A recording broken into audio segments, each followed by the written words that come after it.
19 horas 44 minutitos. Con esta presentación damos inicio al programa de hoy, martes 20 de mayo, porque al Club de los Amores hay que defenderlo y alentarlo en las buenas y en las malas. Por lo menos yo, como hincha de Boca Juniors, y con todo el respeto que para mí se merece el presidente de la institución, que ha sido votado por un alto porcentaje de socios del Club Atlético Boca Juniors, para mí tiene todo el respeto como dirigente, porque ahora está en ese rol. No me van a encontrar entre los bosteros del lado de los que gritan en contra del club, de la institución y de la comisión. Y para hacer un análisis serio de la situación que está atravesando Boca, no debe dejar de analizarse el condimento de la política partidaria que está muy metido en Boca. Para hacer un análisis serio, y cuando se dice la Bombonera se expresó, hay que ver qué sector de la Bombonera gritó y qué gritó. Si fue la platea, de qué sector, si fue la popular, de qué sector, del sector sur, del sector norte, porque todo tiene que ver con todo. Riquelme, cuando se candidateó como presidente, le ganó al señor Mauricio Macri, que era candidato a vicepresidente, que no fue a votar siendo candidato porque se fue del país el día en que Boca elegía sus autoridades, que fue exactamente el día del desastre, de uno de los desastres en Bahía Blanca, no sé si recuerdan, cuando el presidente Javier Milei junto a la ministra de Seguridad de la Nación y el ministro de Defensa fueron a Bahía Blanca muy pocos días de haber asumido como presidente, como nuevo gobierno nacional, también elegido con el respaldo de una voluntad popular importante. Bueno, fueron a Bahía Blanca, se los vio con esos trajes camuflados, y después de ir a Bahía Blanca, bajar y estar allí con las autoridades locales, fue a votar por su amigo, Mauricio Macri, porque el presidente es socio de Boca, aunque en este momento grita y alienta por cualquiera menos por Boca, porque uno de los grandes opositores que tiene Javier Milei, La Libertad Avanza, se llama Juan Román Riquelme, que le ganó a Mauricio Macri y a Javier Milei en las elecciones de la institución del Club Atlético Boca Juniors. Yo, por lo menos como hincha, y sabrán disculparme que mezcle los roles, ¿no? Pero elegí presentar el programa el día de hoy, después de que Boca fue eliminado en los playoffs del campeonato, de esta manera. Yo banco a mi club y banco al señor Juan Román Riquelme, y por supuesto que la carnicería que están haciendo respecto a la situación en Boca y a la conducción es sobre todo ir contra el presidente, ir contra Juan Román Riquelme, porque fue el que se plantó contra la SAD, las Sociedades Anónimas Deportivas, impulsado esto por Mauricio Macri y por Javier Milei, ¿no? Y no olvidemos que Riquelme es vicepresidente primero de la Asociación del Fútbol Argentino, que también se plantó contra este proyecto de instalar las sociedades anónimas deportivas, un gran negocio en el fútbol argentino. Solamente por mencionar esto, nada más.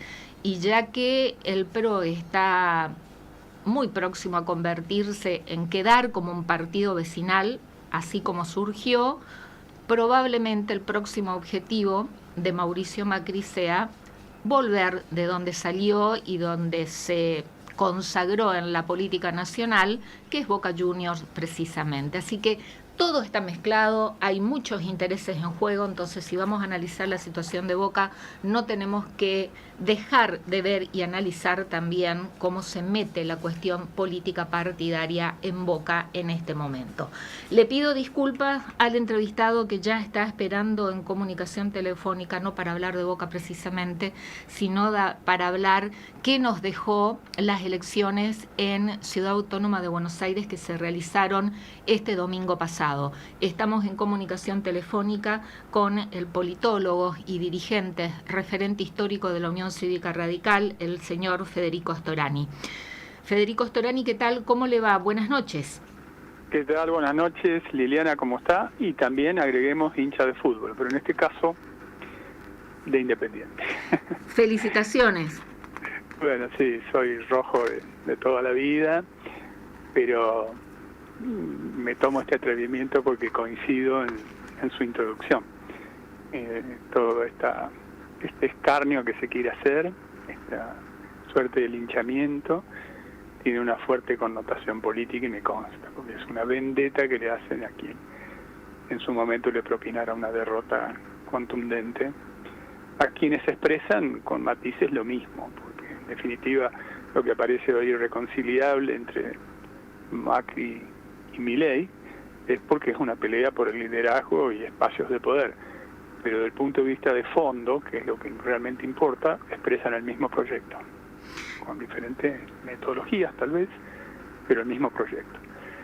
Así que bueno, sirve la introducción porque da la coincidencia que justamente soy hincha de Independiente, pero reconozco esta situación. Bueno, pero todo tiene que ver con todo, ¿no? Y ciertamente la carrera política de Mauricio Macri se construyó a partir de su presidencia en Boca Juniors. Eso lo consagró y lo convirtió en jefe de la Ciudad Autónoma de Buenos Aires, como jefe porteño. ¿Qué dejó en el análisis político, qué dejó el resultado de las elecciones del domingo pasado en Ciudad Autónoma de Buenos Aires, Storani? Sí, dejó varias cosas. Una de ellas es que el nivel de participación fue muy bajo, apenas un poquito superior a la mitad, y en algunas comunas, como se le denomina en la Ciudad de Buenos Aires, bastante menos de la mitad. En algunas votó, por ejemplo, el 40 y el 41.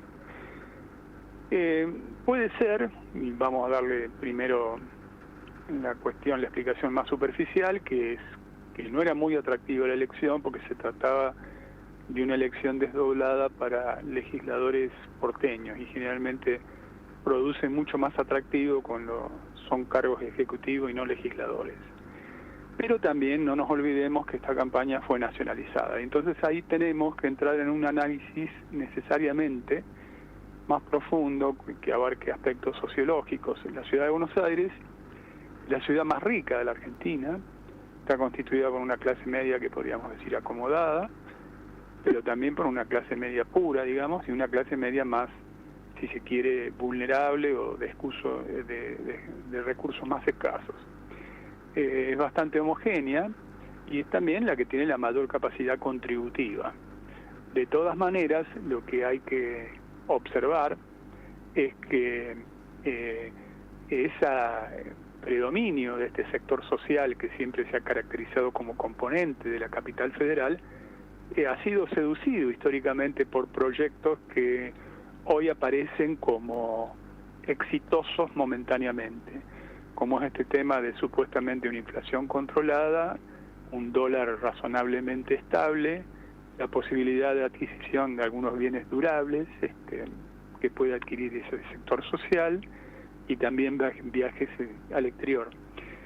Porque si profundizamos en este análisis veremos que si sumamos los votos que sacó Adorni, que expresó el gobierno totalmente, dijo Adorni es Milei, ese fue su lema de campaña, y motosierra, que no tenía nada que ver con reivindicaciones de tipo municipal ni de gestión. Si lo sumamos también a Marra, que sacó algo más de 2%, ya estamos en un porcentaje bastante alto. Si lo sumamos al propio PRO, que no discrepan el proyecto de fondo, como lo han dicho hasta el cansancio, y si sumamos también al propio expresión parcialmente de Larreta, digamos, y estamos en una mayoría abrumadora, y por lo tanto, como primera reflexión, digo, me hace recordar mucho a una etapa de época, una etapa fuertemente de época, como fue en su momento el menemismo, que no importaban otras cosas, no importaba ni los métodos, ni las formas, ni la frivolización, ni la farandulización, aunque fuera con métodos más amables, hoy mucho más abruptos, más peligrosos, cultivando el discurso del odio y tantas otras cosas, sino que lo que importaba tampoco la corrupción, porque por ejemplo no hizo mella en la campaña, ni ficha limpia, ni en la cuestión de Libra. Los Penato se envolvió en la reivindicación de ficha limpia y tuvo un fiasco electoral. Lo mismo que Oliveto, que era la candidata de Carrió, que no alcanzó el piso. Razón por la cual yo creo que lo que ha predominado fuertemente es una aprobación al proyecto económico social vigente en una ciudad que, como dije antes, tiene particularidades muy claras y está viviendo una suerte de luna de miel en este momento con el proyecto en marcha. Y respecto a la Unión Cívica Radical. Bueno, la Unión Cívica Radical es una apuesta audaz que yo aprobé. No me saco y va mi reconocimiento al trabajo hecho por Lula Levy, que es una mujer de 29 años, muy joven, pero ella hizo una campaña también muy municipalista, totalmente, cuando en realidad la campaña se nacionalizó. Ella recorrió todos y cada uno de los barrios en compañía de una militancia muy joven, como se habrá visto, incluso algunos de ellos fueron detenidos, demorados por estar en plena actividad, y realmente la campaña fue fuertemente nacionalizada y quedó atrapada en esa nacionalización de la campaña, y yo creo que finalmente hay que hacer un reconocimiento a su militancia. Lamentablemente tampoco le alcanzó para llegar al piso, porque hubiese tenido una buena vidriera para poder exponer las muchas virtudes que ella tiene, porque la conozco como militante. De todas formas, insisto, me parece que fue una apuesta muy audaz, que hay que reconocer que no salió bien, pero no había mucho margen para ensayar otras cosas. ¿Cómo afecta esto a la situación interna partidaria de la Unión Cívica Radical? Bueno, la afecta, por supuesto, porque ahora todo el mundo le quiere pasar factura a Lustó, y en realidad le pasan mucho más factura por las cosas buenas que Lustó ha hecho. Por ejemplo, votar en contra del decreto de necesidad y urgencia inconstitucional y por su contenido, por haber presentado un proyecto alternativo al proyecto de la ley Bases, por haber defendido en su momento ante Villarroel el planteo de derechos humanos de Raúl Alfonsín, reivindicando la CONADEP, los juicios a las juntas, etcétera, etcétera, de parte de aquellos que no solamente son negacionistas, sino también reivindicadores de la dictadura. Entonces, ahora hay todo un sector muy conservador del partido que le pasa factura, y que incluso algunos hasta quieren pedirle su renuncia. Creo que hay que aguantar el chubasco, porque yo creo que nosotros somos por lo menos la mitad del partido, y que pensamos y estamos en las antípodas del gobierno de Milei. Si tantas veces se invoca la necesidad de volver a la identidad del partido, la identidad del partido es la defensa de la educación pública, la defensa de la soberanía nacional, la defensa de un Estado eficiente pero no la destrucción del Estado, la defensa de la posibilidad de tener una ley de fuego que previene, que tenga prevención sobre las catástrofes, sobre las inundaciones, que invierta en infraestructura, que las rutas se están convirtiendo en trampas mortales y que además afecta la competitividad de nuestro país.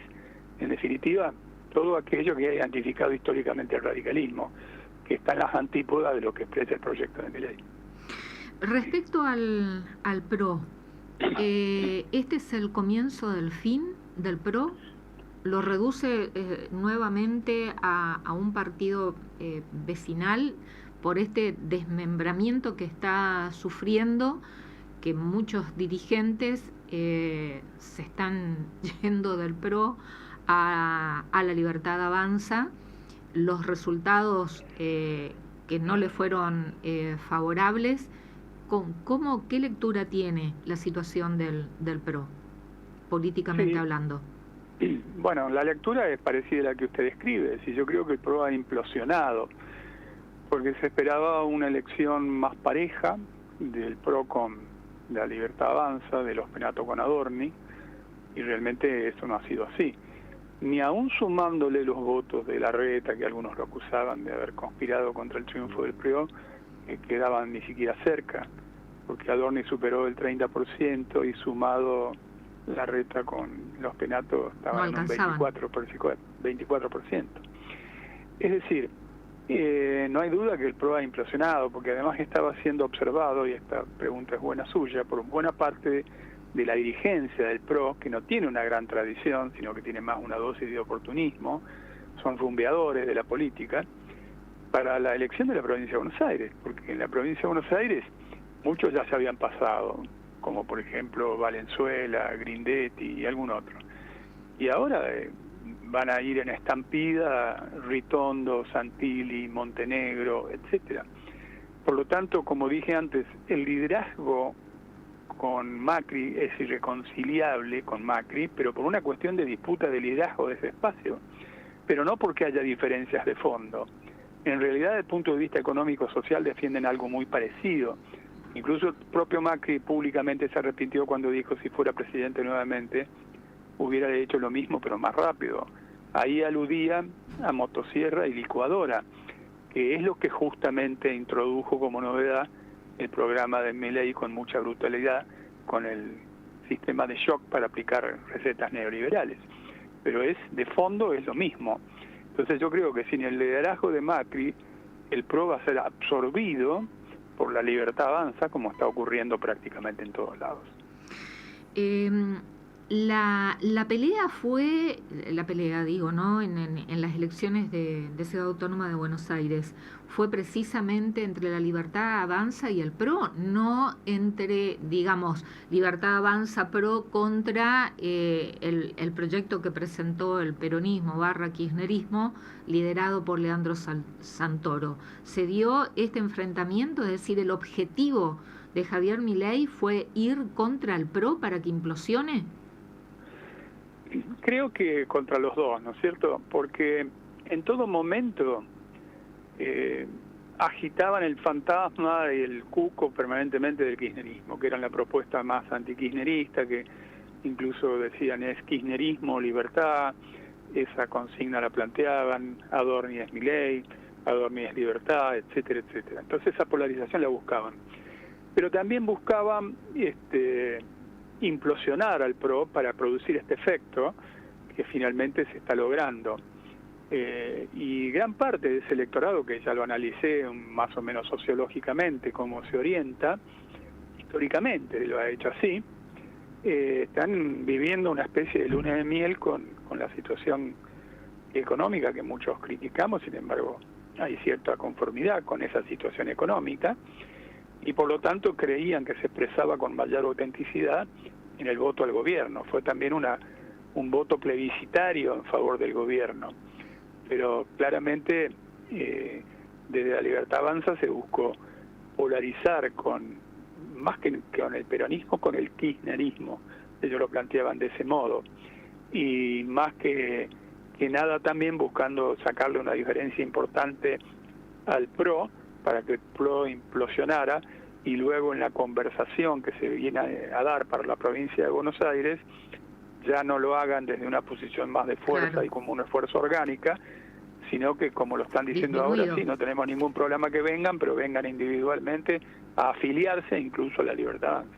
Ahora, en las prácticas políticas de la Libertad Avanza, que como estructura, ¿no?, partidaria es muy nueva, su constitución formal, recordando que cuando Milei fue elegido presidente era el nombre de una alianza, no de un partido político, pero las prácticas políticas, es decir, fueron a implosionar al PRO y a sus candidatos cuando se valieron del PRO para fortalecerse dentro del Congreso de la Nación, que le dio los votos para aprobar absolutamente todos los proyectos presentados y para sostener los decretos que todavía siguen vigentes. No tuvieron problemas en ir a morder de la mano de un partido y de los dirigentes que lo vinieron apoyando y sosteniendo en todo desde que asumió como gobierno nacional. No, claramente es así como usted lo expresa, incluso no solamente eso, sino que después ya en el contrapunto más virulento entre el propio Milei y Macri, justamente cuando Milei le enrostra eso de llorón, cuando Macri sí, que está grande, que está mayor. Sí, cuando Macri dice, bueno, hemos acompañado en todo, exactamente lo que usted está diciendo, le hemos votado todas las leyes, porque supuestamente somos más responsables, más republicanos, etcétera. En realidad es porque piensan lo mismo, por eso dije que no hay una diferencia en el fondo, la disputa es por el liderazgo. Y en eso, la pelea por el liderazgo es bastante impiedoso el sector que ahora está gobernando, porque es una vuelta de tuerca más a un estilo, a un método que, como dije antes, cultiva un discurso del odio, de la descalificación, de la confrontación permanente, se alimenta de eso. Y yo creo que claramente, si no hubiesen tenido el apoyo del PRO, sobre todo en la Cámara de Diputados de la Nación, no hubiesen podido sostener buena parte de sus iniciativas legislativas.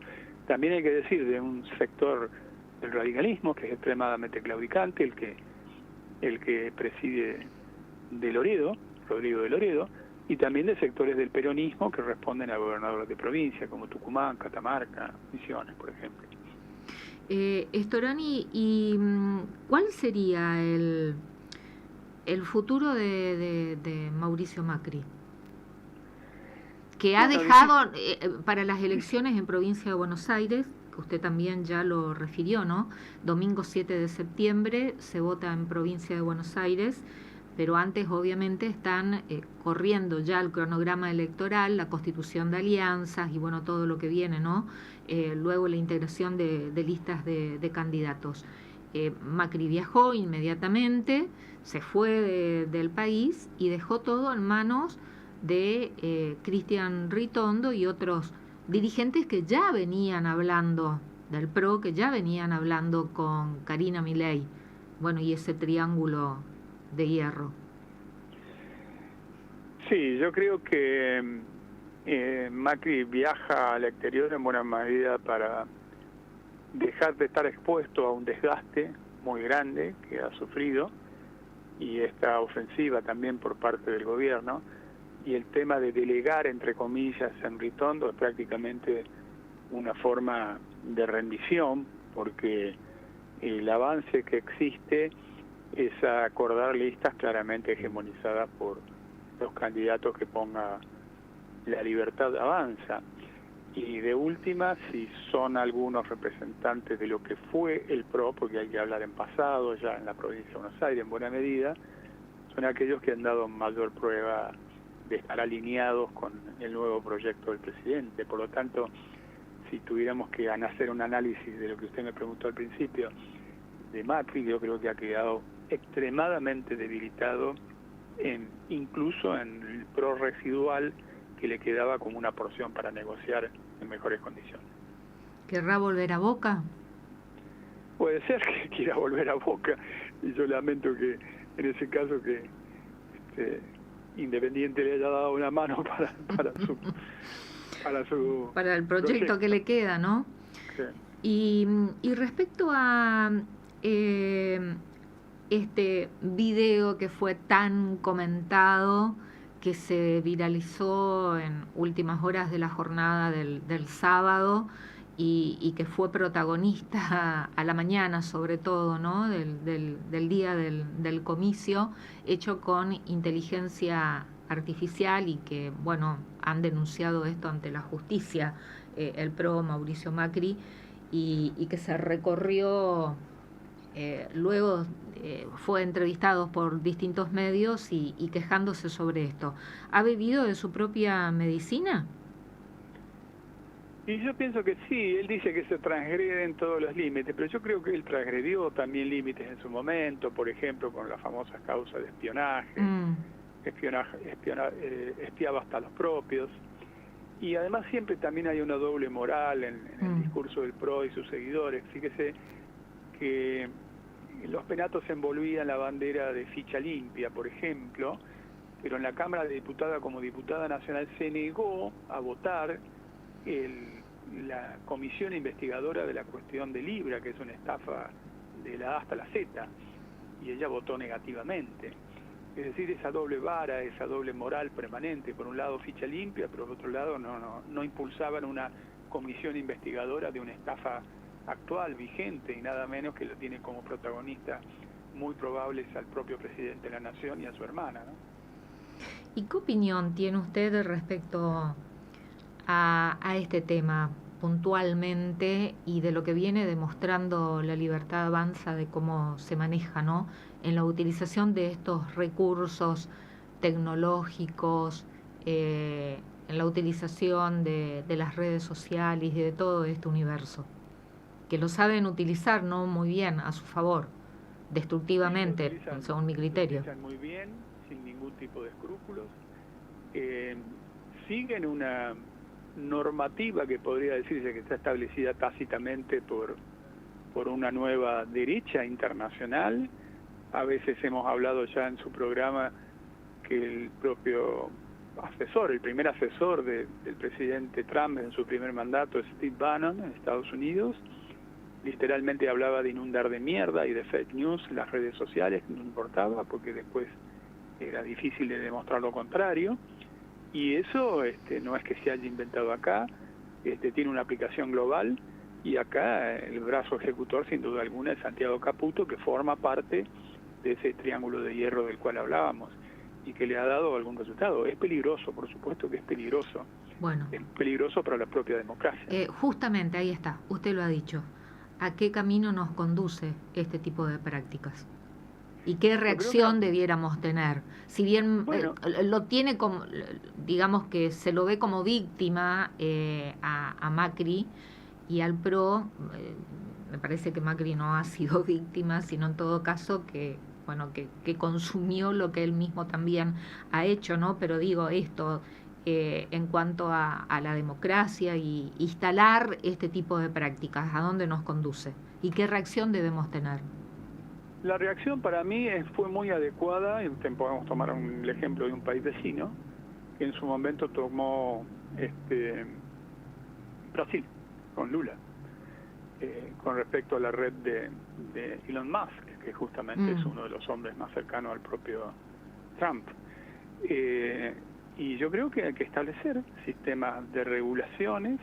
Lo que pasa es que como es todo tan nuevo y va todo tan vertiginoso, no hay ningún tipo de duda que todavía estamos en un camino extremadamente peligroso, pero no cabe otro camino que ese, que la posibilidad de regular, que la posibilidad de vigilar, que la posibilidad de articular formas de defensa de la verdad, porque de lo que se trata no es de impedir el acceso a estas nuevas plataformas que son muy útiles para muchas cosas y que sin duda alguna significan un enorme avance si se las utiliza bien, sino evitar el engaño, el ardid, la tergiversación, la malicia, que es tan difícil de controlar porque está fuera todavía de todo tipo de legislación. Y respecto a la apatía, digamos, la participación electoral, ese alto porcentaje de votantes que no concurrió a votar y que no se dio solamente en la elección en Ciudad de Buenos Aires, ¿no? Se dio lo mismo en otras provincias que votaron anteriormente, el caso del Chaco, el caso de San Luis, de Salta, en donde también el porcentaje de votantes fue poco en relación a años anteriores. Sí, yo creo que hay en general una bastante apatía del electorado, porque como usted bien dice, no solamente se ha dado en la capital federal, se ha dado también en elecciones precedentes en distintas provincias del país. El porcentaje es muy bajo. Y eso también es peligroso, porque es un cuestionamiento a la política en general. Y yo entiendo que puede haber razones valederas para cuestionar la política en muchas de sus expresiones. pero hay que tener siempre presente que si la política no se hace desde lo público, con ese control ciudadano, con ese nivel de participación, termina cediendo el espacio para que la hagan las corporaciones en defensa de sus intereses, porque política habrá siempre desde que es lucha por el poder. Finalmente la política bien ejercida trata de preservar el interés general, mientras que las corporaciones legítimamente, puede ser, luchan por intereses sectoriales, pero no por el interés general. Entonces la política es la que tiene que obrar como mediación, por eso que se habla política como arte de lo posible. La categoría de posible es la mediación entre los conflictos, y la política como arte de hacer posible lo necesario es la facultad que tiene la legitimidad del poder para ir diciendo cuáles son las prioridades en cada momento, y eso tiene que nacer siempre de la soberanía popular, no puede nacer de las corporaciones. ¿Y cómo trabajamos para recuperar otra vez la participación ciudadana, Storani?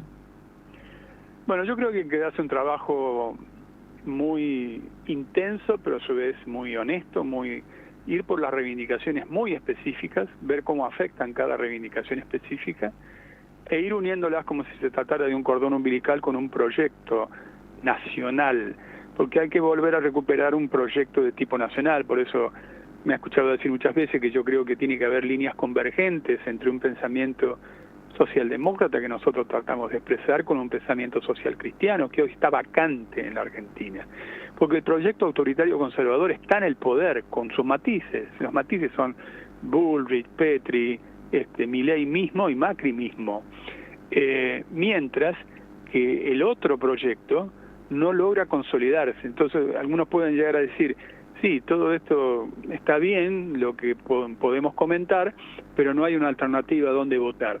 Entonces realmente yo creo que hay que ir construyendo esa alternativa, pero hay que hacerlo con mayor modestia, desde reivindicaciones muy específicas que puedan ser comprendidas. ¿Cómo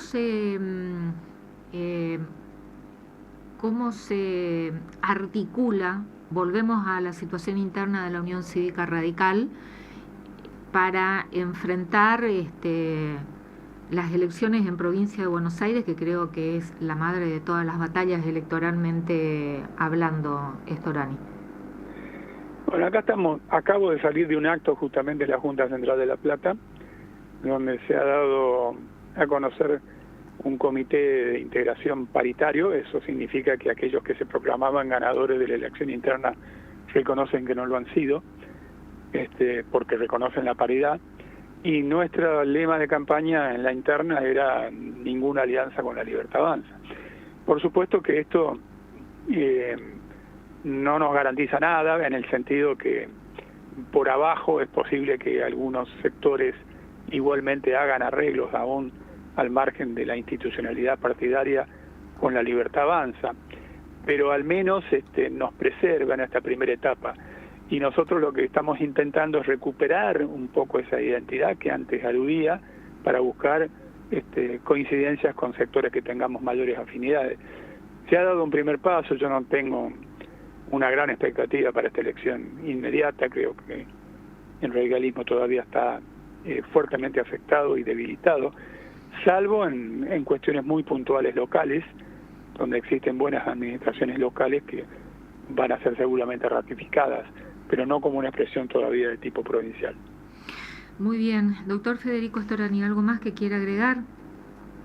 No, simplemente un gusto reflexionar, hablar, incluido el fútbol que nos une como pasión.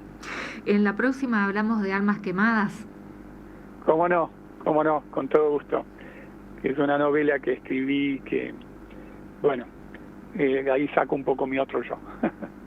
Y tiene que ver un poco con la novela, ¿no? Ese género literario.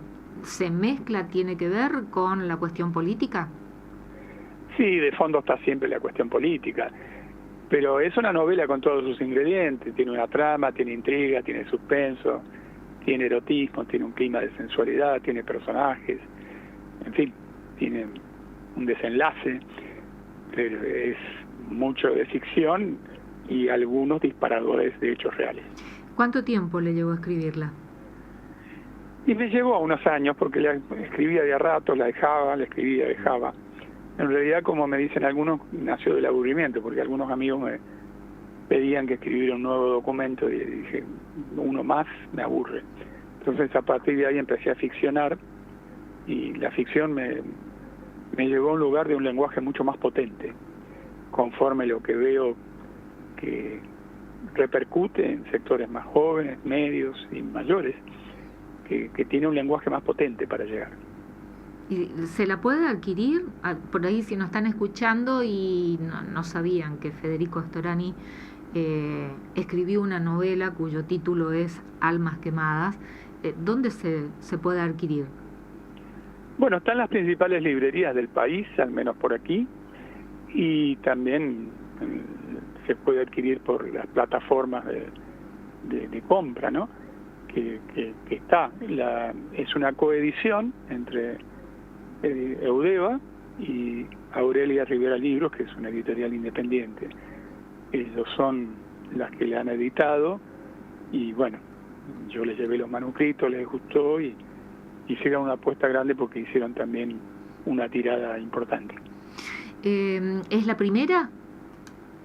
Se podría decir que la segunda. Yo escribí, no en el género exactamente de novela, pero una obra literaria, si se quiere, no política, titulada El techo del cielo, que editó una editorial de prestigio, como es Libros del Sorsal, y que más bien era un diálogo filosófico entre cuerpo y alma, pero es más un ensayo, pero no es vinculado a la política, sino más bien a un género literario, podríamos decir, mixto entre ficción y ensayo, ¿no?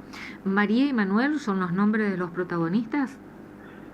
Sí, él es un político, ella es una periodista, y en realidad hay un personaje que está un poco por encima de ellos, que es el que permite un poco reflexiones más filosóficas, metafísicas y demás, con mucho sarcasmo, con mucha ironía, con mucha chispa, porque tiene mucho humor también la novela, que se llama Olegario, y es con el cual personalmente yo me sentí más identificado.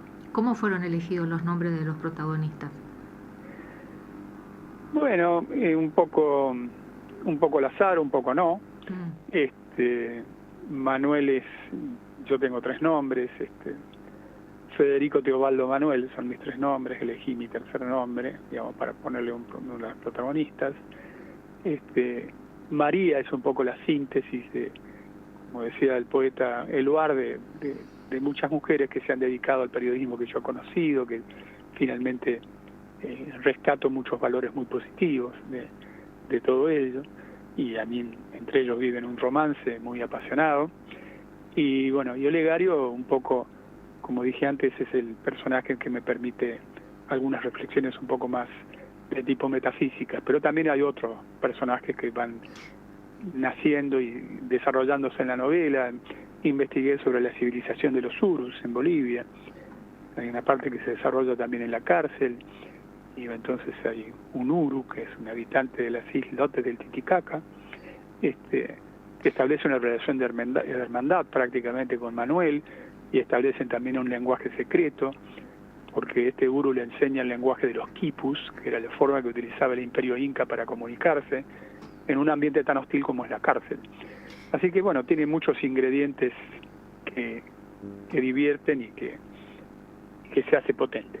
¿Y está ilustrada? ¿Tiene dibujos, ilustraciones? Tiene una tapa que es un hermoso dibujo de un artista plástico de acá de la ciudad de La Plata, que es un profesor, Alejandro Rabasi, que justamente Almas Quemadas son como fosforitos que están consumiéndose, porque en una época nuestra se hablaba mucho de los iluminados, los esclarecidos, ¿no es cierto? Y entonces también es un doble mensaje, de que algunos siguen encendidos y otros se han ido consumiendo y han quedado en el piso. Ese piso es el adoquinado típico de la ciudad de La Plata, y las bocas de tormentas que salen diagonales son las diagonales típicas también de la ciudad de La Plata, porque una buena parte está ambientada en la ciudad de La Plata, pero también en la ciudad de Buenos Aires y en otros escenarios como el que recién señalé. ¿Y se reparte el tiempo entre actos políticos y presentaciones de Almas Quemadas, Storani? Sí, justamente mañana voy a Bahía Blanca, donde tengo reuniones políticas, muchas, conferencias de prensa, charlas con religionarios, etcétera. Pero también hay una presentación en la biblioteca Bernardino Rivadavia de esa ciudad, de la novela. Va combinando la actividad política con la actividad literaria. Exactamente, y el viernes pasado hice lo mismo, por ejemplo, en una localidad acá, el Gran La Plata de Citibel, y en realidad es una experiencia muy muy linda porque una cosa dispara a la otra. Claro. y termina haciéndose tertulias muy interesantes. Bueno, habrá que invitarlo acá a la ciudad de Corrientes. Sí, claro que sí. Es una de las asignaturas pendientes que tengo. Doctor Federico Storani, siempre es un placer dialogar con usted. Muchísimas gracias. Bueno, muchísimas gracias y un fuerte abrazo. Muchas gracias. Buenas noches. Federico Storani, que es un politólogo, además de reconocido dirigente y referente de la Unión Cívica Radical a nivel nacional, haciendo un análisis de lo que dejó el resultado de las elecciones en Ciudad Autónoma de Buenos Aires.